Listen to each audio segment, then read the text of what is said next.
Hey YouTube! Happy New Year and welcome back to the Chateau Route project. I know it's been a long time no see, but let us give you some little explanation in this new video that we are very happy to show you and comment with you today. For the last 4 months since the latest video introducing our cultural association, we've been incredibly busy on site to find the right ways to get our chateau ready for the events we hosted here.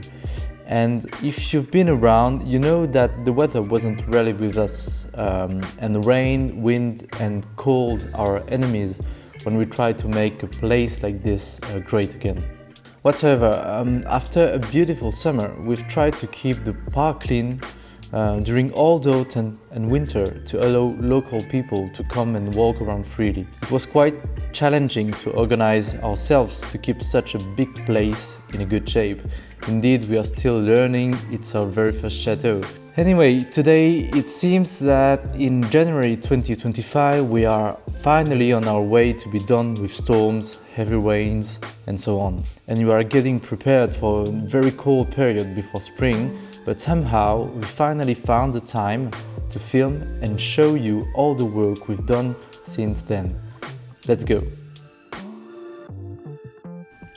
Before we begin this video, we wanted to thank the company Xsense Home Security that provided us with the one and only connected fire and smoke detection system that can handle the size of our project. With a pack of 12 smoke detectors linked to a central system that give us useful information through an app, we can secure a large part of our castle and have an invaluable peace of mind.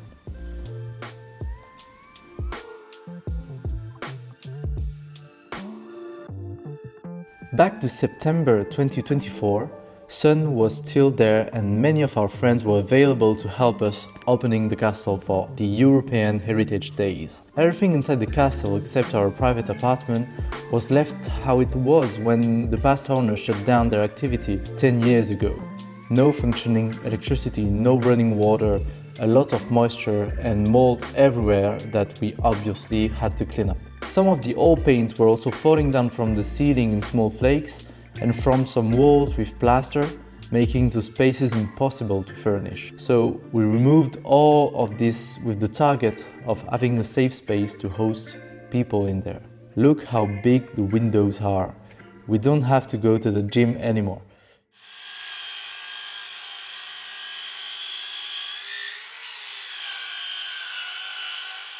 As you can see, we had to work on the beautiful wooden floor of the central saloon, which was also in a very bad condition. The surface looked quite okay, but the floor was somehow not flat at all. On one side of the room we had a 10 centimeters bump, and on the other side we have a 10 centimeters fall. So with some handy friends and family, we had to check the structure underneath. So we decided to dismantle the old floor and see what's inside. First of all, we marked all the pieces in order to rebuild the floor as it was. Once removed, we took away the rotten structure underneath and rebuilt it with old oak beams that we found nearby in the outbuilding of the castle. Before putting the floor back, we 3D printed the plates explaining what, how and who did this work and installed it on the structure with a bottle of wine for the next people who will have to work on it. Then we took the numbered place, reinforced it, treated it and adapted it to the new level and put it back into position. All of this work took around 1 week and people now can't tell if we did anything, but they can now safely enjoy this room with its almost original floor. Later, we've learned from a PhD expert that this flooring system built on a ventilated void was something typical of the architects d'Auvergne during the 19th century. Even if we knew that our chateaux were updated by these locally famous architects during the past centuries, it confirmed the fact that this flooring is around 150 years old. Incredible. Floor done.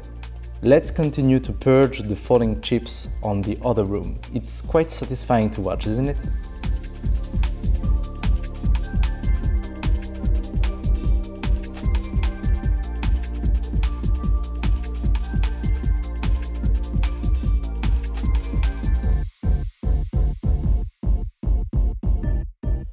After a last cleanup of the floors, we were finally able to install the furniture we bought all over the region. Not the most beautiful pieces, but hey, we have to begin somewhere, eh? Let's prepare the first opening of this castle. We hired some good friends and they had quite a good time doing all of this work with us. The municipality also helped us by lending us some equipment that we obviously don't have. Thanks to all, we opened the castle for the first time the 21st and the 22nd of September for the European Heritage Days. And even with the cold weather and heavy rain, more than 500 people came to discover the castle. We offered an exhibition for the 100 years medieval war, activities for kids, and historical visits of the exteriors of the castle. Local institutions like the stone carving school Forepab and the French Hiking Federation were also there to showcase their work inside the castle. This day was a big success for us.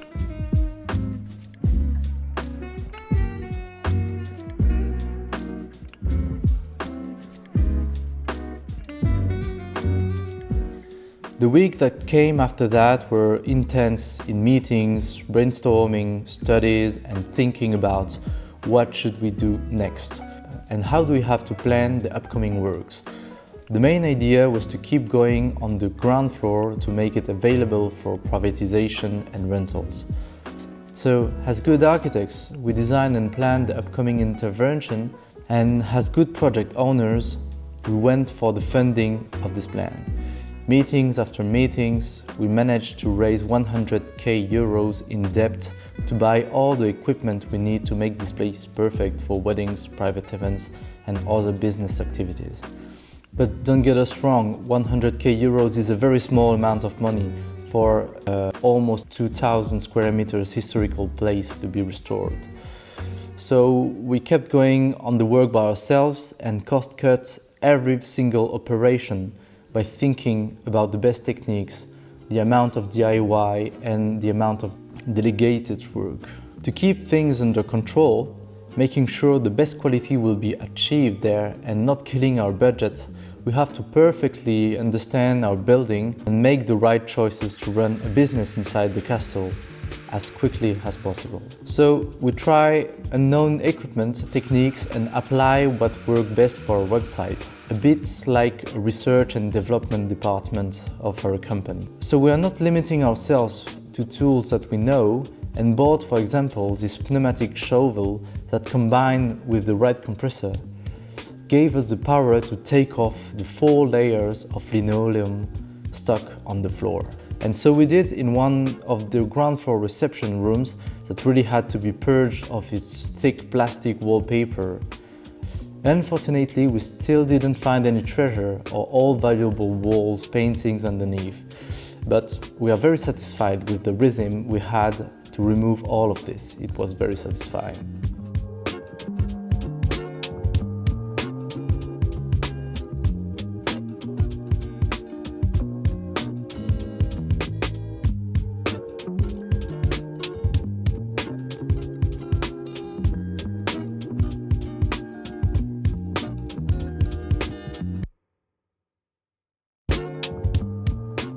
At the same time, fall season was there, and it's a real struggle to keep our park clean, even more when you break your tools twice a week. By chance, our neighbor and friend is a very good mechanic, and in exchange of a few pictures of its latest work, he helped us taking care of our motoring problems. Look how incredible this Jaguar looks in front of our castle.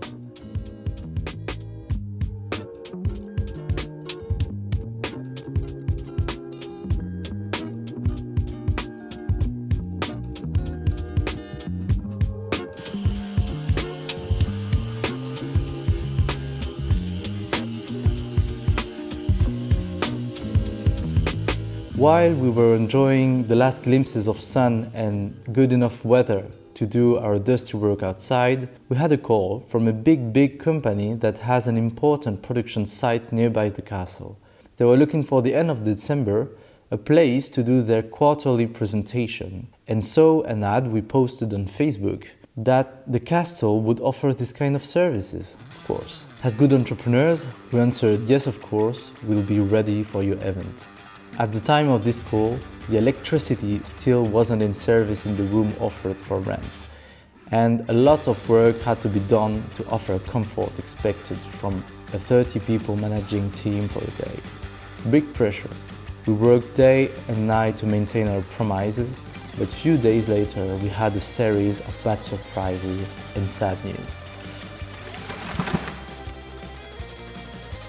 After a quite beautiful and sunny beginning of November, storms has begun to hit all of France and we reached winds up to 100 kilometers per hour. One of our cedar trees fell on its fellow on its side, and very fortunately not on the neighbor's house or on the road in front of the castle. Our squirrel friend and our bulldozer pilot friend came the morning after to secure the delicate situation. This was the very first stressing surprise of this period.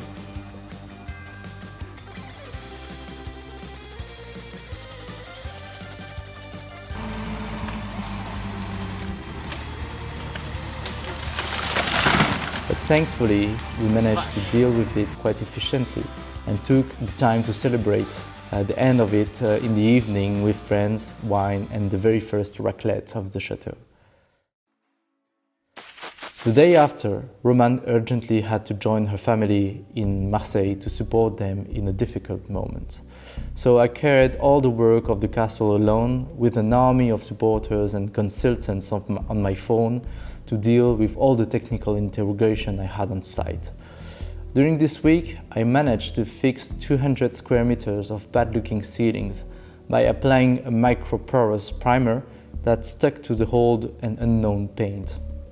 I painted it with a splatter brush to fit the historical appearance of the rooms, and I might have lost few kilos on this all day and night long operation.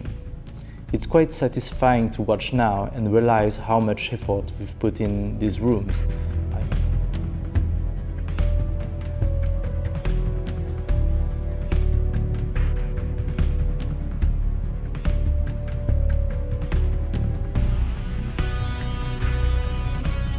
I also entirely sandblasted and primed a reception room that we promised ready to use to the company that signed for our first rental contract.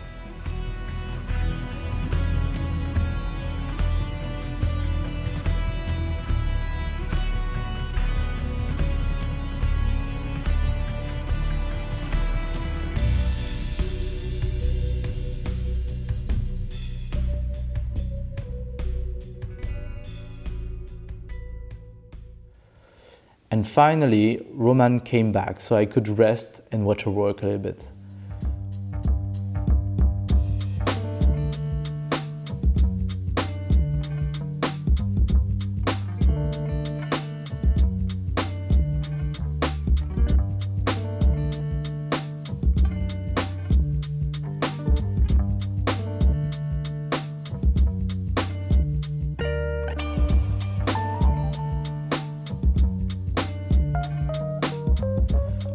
While she were busy completing the paintwork of this room, I had to put back the electricity on this side of the castle and fix the water closet that were in terrible condition.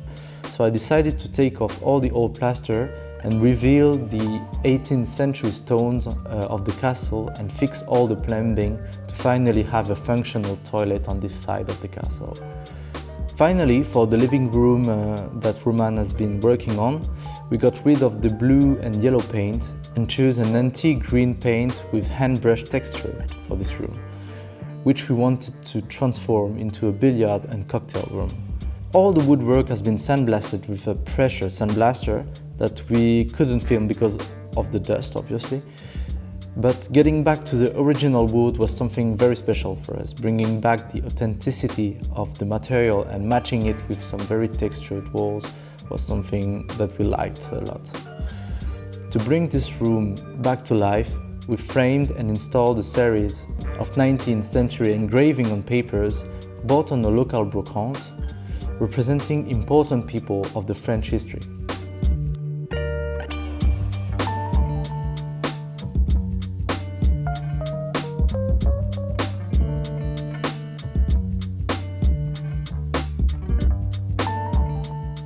We also began to place some furniture with precious wood paneling that we've collected for this room and try to give an English and eclectic feeling to the decoration.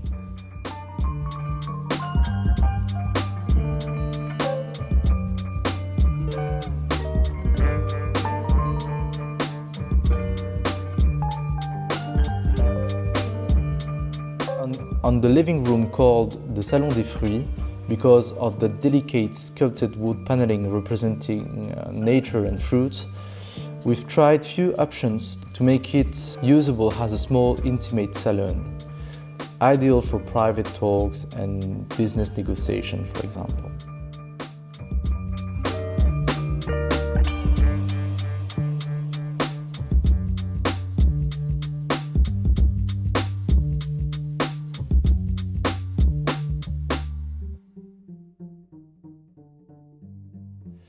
The central living room has been furnished with a set of 19th century sofa bought on auction houses and local antique dealers.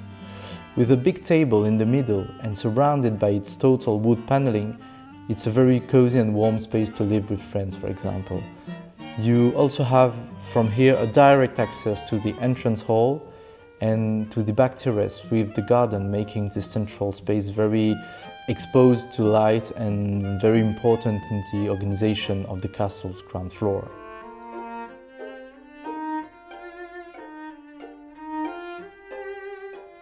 The Grand Salon, which is the biggest room of the chateau, got refreshed by dissimulating the electrical wiring, by adding modular lighting and hosting the Christmas tree. We installed some tables and a buffet here to offer to our first client a monumental space for lunch. And we managed to maintain our promise. On the 20th of September, we had our very first client at the chateau only 8 months after we bought it. After this event, we didn't stop because it was essential for us to celebrate the end of these incredible years with our friends.